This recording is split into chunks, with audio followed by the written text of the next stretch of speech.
Yada say yam wakwa baby Adom TV bejem dwumadi no eso yada say Sauje Breshe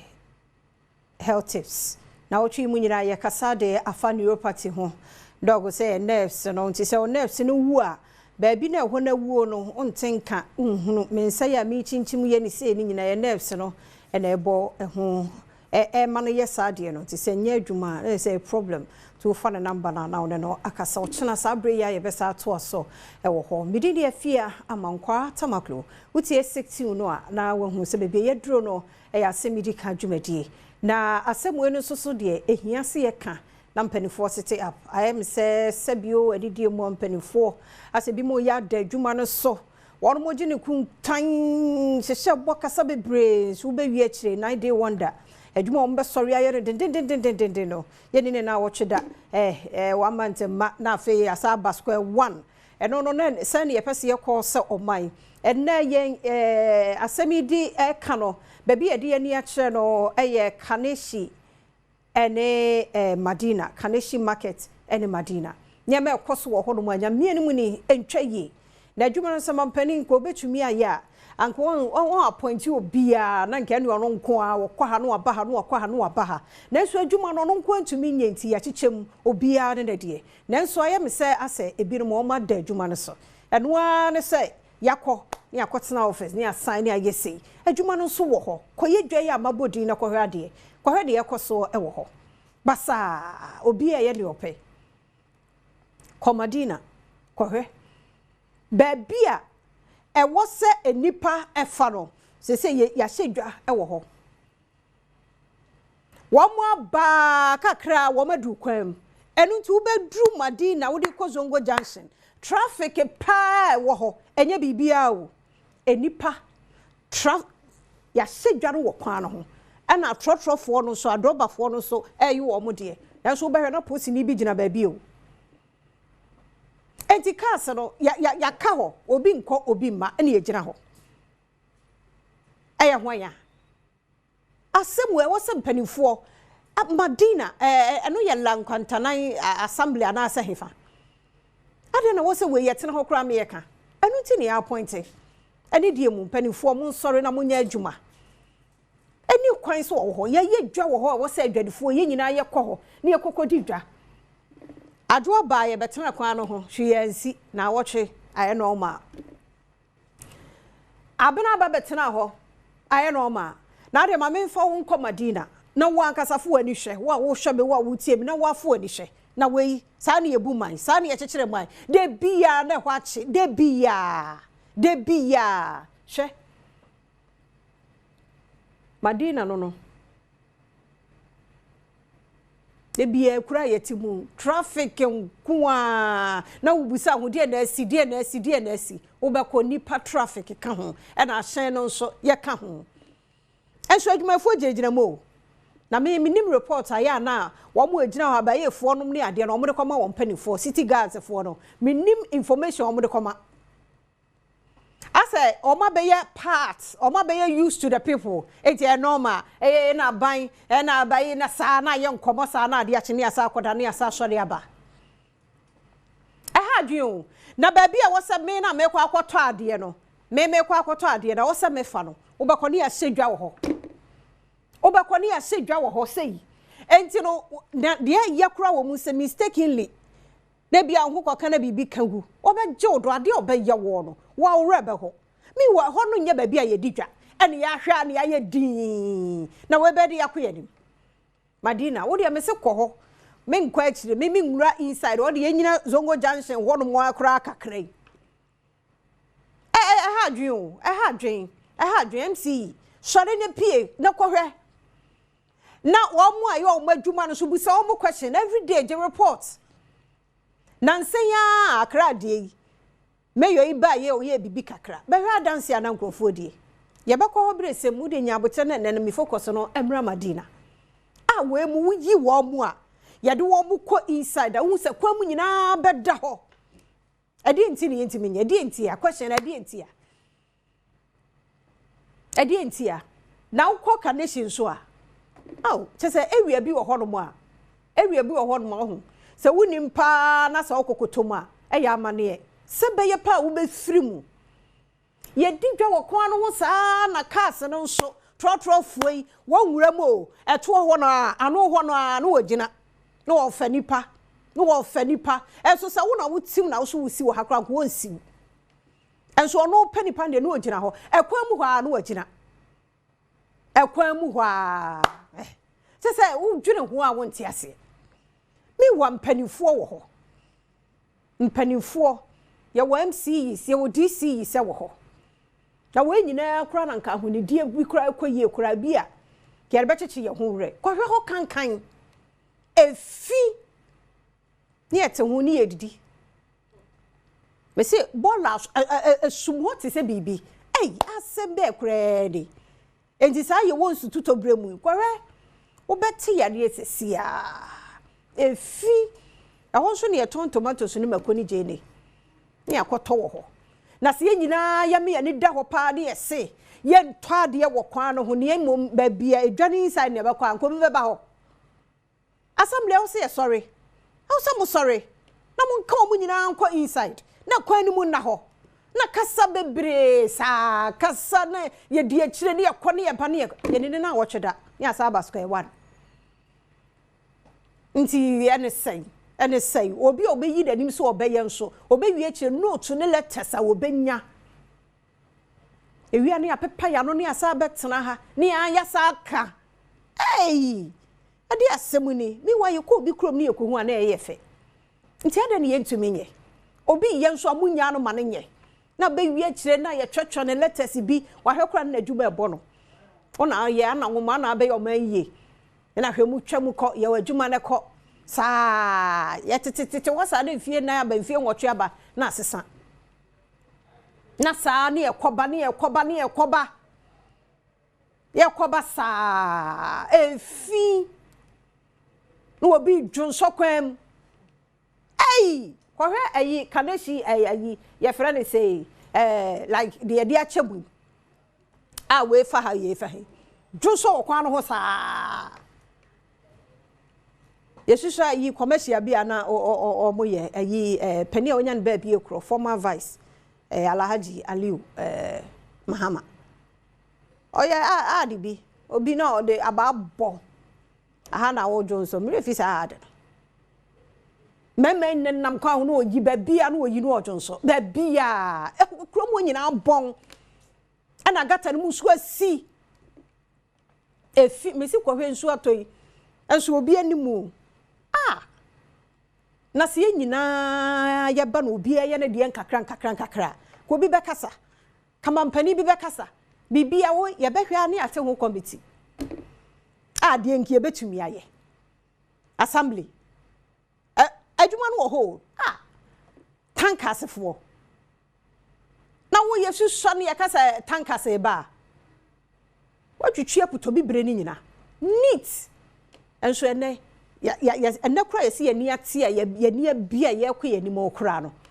afikwa na fi ne mene ye ama ho kura ya bete ayi sanitation manto sede we ye kɔ na ye ba tese ha dwen na we no adwadifo yi me sa ba wo mo ho a wono tie ote kwan ho no onim se no obetena ho abaye aba ne 5 cd 10 cd wa wie no nti wono no wo hunu de asama make wo hu de nti kra make na sister no se de ma me no se de because oba abajiska sikasa nti adwuma wo se ye na kra na ye nye but just I would dream wa won't ase because onipa ya jisi na sika na ya jeje no kra no ya bisa wo de ye dey because ono na wo ton wade no wo expect say wa ye fi nti sa sika na wo je ye no e bia baba o mo aba sesa enwura no ne ade na se ya sesa enwura no a sesa wo dwen o man hu a wo dwen ho a won't ase we nso nya nkura o anya nkura mpanimfuo ya wo ma etete mma wo fie ni aba bonten aba mi ayi yesu ban te say ayi JHS ani akoda ni etifi hu te hu ni ehua te na yare bebre ya jonso ni ehua gu kwan no ho na kwan ya nche na atutu ni ye horo cars wo kwan ne ho na mate no opra no ahwie agu kwan no ho ukoka pe atemdidi e bedi wo no ona abaye kuro yiye ona abaye man yiye MCs DCE ayi Madina and Kaneshie ne ho ne yegina mummura market ni mu na mumma de wo say ye no anye na esa akra ye de animguase akra na e ka aban ene mampani because nye ba bia na obehu your original ministers enso wo ho nso ki afede ye nto mo nka biem kra ye ba foforo na ya na minim so mo ye de impress ye yo sadie yo wonyenye yi pa afede na ha aba no ma sie de mo bo foforo abo hye ne wuti wani ani edi wo machi ye kwa ha ye wura ha ye fa ha di duo machi sa na kamera kekraw yenene na wo tweda ni asaba gan zero sa yene nam sa na afe na kɔ abeto ye afe so na mfie na ya ba ye sesem ye sra mo ani die mu munya adwuma no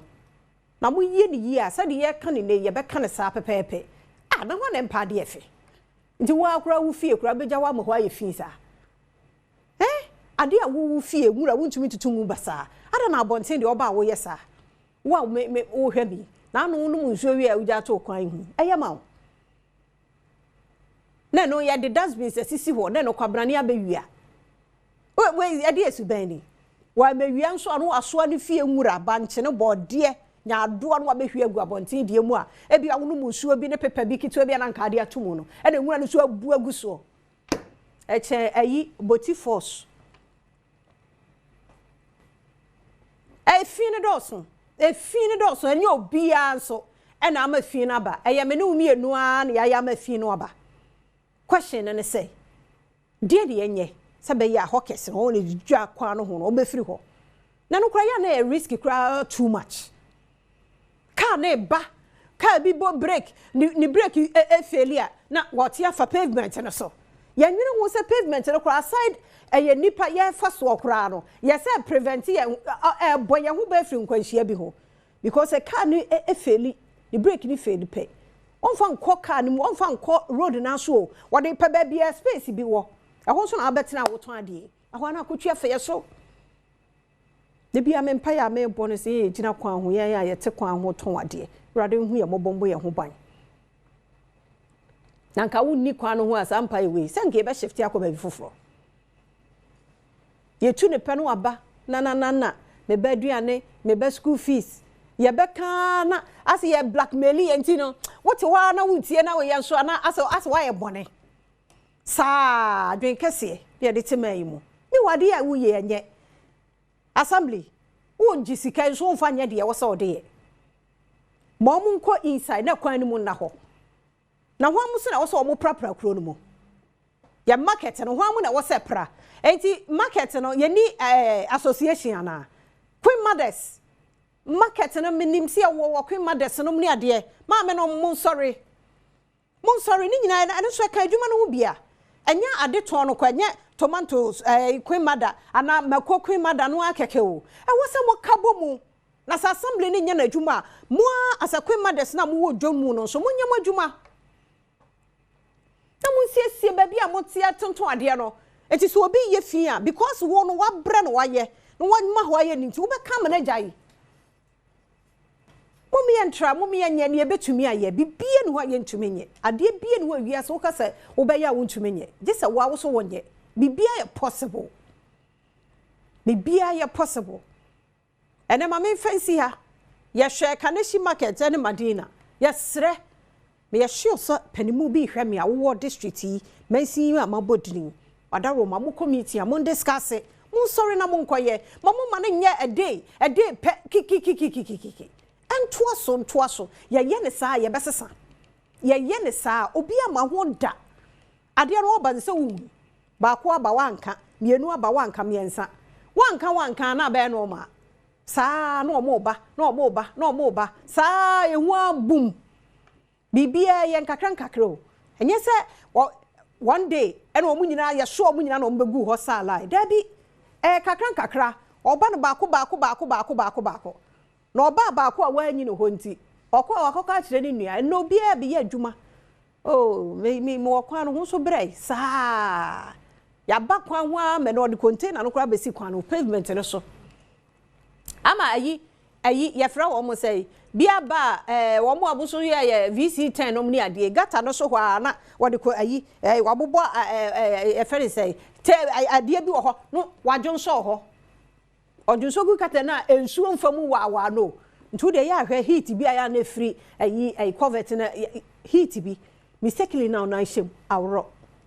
Johnson fi mo mi ensesa ya adwene wate o mi ensesa ya adwene na bibia ye possible e betumi aye na aboa ye kurei aya wo de wo ya na wotu kwan na akọ obedience o kosa wo ko e ho ye ofe ede a na omo ye no extra ye ntumi nye ede a ye nipa no emra no ye adwuma mo ma no nye adwuma emra no wo ho wajiska ya aji assembly aji lorry stations mwajia station master mwajia aji zo bia muti fees misi nso ato bebi wo hokra nye wakono so obefa ho timi ntia ho ntimi kura ni di wo ho ya na misu ma wo mo a ewo kromu wo me bi sei na nso am sa wo kasa adebo a wotena mu sa na no hwene na agye nti cent no kura wonte mumye sesa ya dwen ye nyina ba bia yete no a edwane mu ho na ye moaboa ye ho ye mprapra ho obi ye fi bi na nya ka kire no ye ne saa o mamu bejo efi bia bekọ kwawla bia bekọ na hunidie afa no toma pefre no kra sa wu tua wudi mi sesika we ya mi tua yi ebe ye adwuma ama me nananom kwen mades edwanom mon sorry enne ye de ni kire Madina and Kaneshie ebeba mi afoforo mon sorry ne nkronkuma no mu bi wo no adwuma wo mo ye no ye kra ye se ye wo kro kase mu aye ni ate ye ne ye kra na fi oh arewo e kro ya de bia mi refi ye nana kure ayi aguna kushia na se asin kushia nana unkwaso na wusi kura wusi from hono kokura no ekwa ne do na fe ye ntimi nye bi we wuntimi nye nana ubom ano wo manfo otie we ye ntimi nye bibia ban mummy sorry baby a wotie wudidie de akwose bia hoye kama ko fi ani mo ayi market ye ni mo enwura ni fi pharmacy bi wo ye kwan ne so ko hwe ne gata ani ma atwonku sei enso to na abakwan ni mu nyina na mse e ho pharmacy ye beje apomuden ye gata na ntontom efi mummy start nya ne kakra nye late bia no wadwen ma so bia na ye se we ya ban adwuma da bia ye nyina ye adwuma ye start ne kakra ye mo aboa ye ho ano oho ma weekend bi oho ana ya ba ye ne ye ba be siesie ha anase ye be bantam na ne ya be siesie ye market ni mu ansa na ya to aso nkofo bi ya de wo ho no omo tete gata si mu num ne ade ye beti na sa ya sa jagu kwana no ho a tinsuo to ne mframa na sa adwira gum bus stop boys o matiti mu a wurawura mu a wo obi de hie pa no wura gata mu ne ya jagu ye be ba na square one say bu abam omo mabiem but so obeye ye no ene wo twam no hu say sa no o mfre no mpo no omo didi so no omo ye omo ye nye na obia na ye obia bibia ma no ne ye sa ye mentality no wona abaye o ma yie na sa de na nye omo wo firi mu na mu ofi mu kankan sa na ye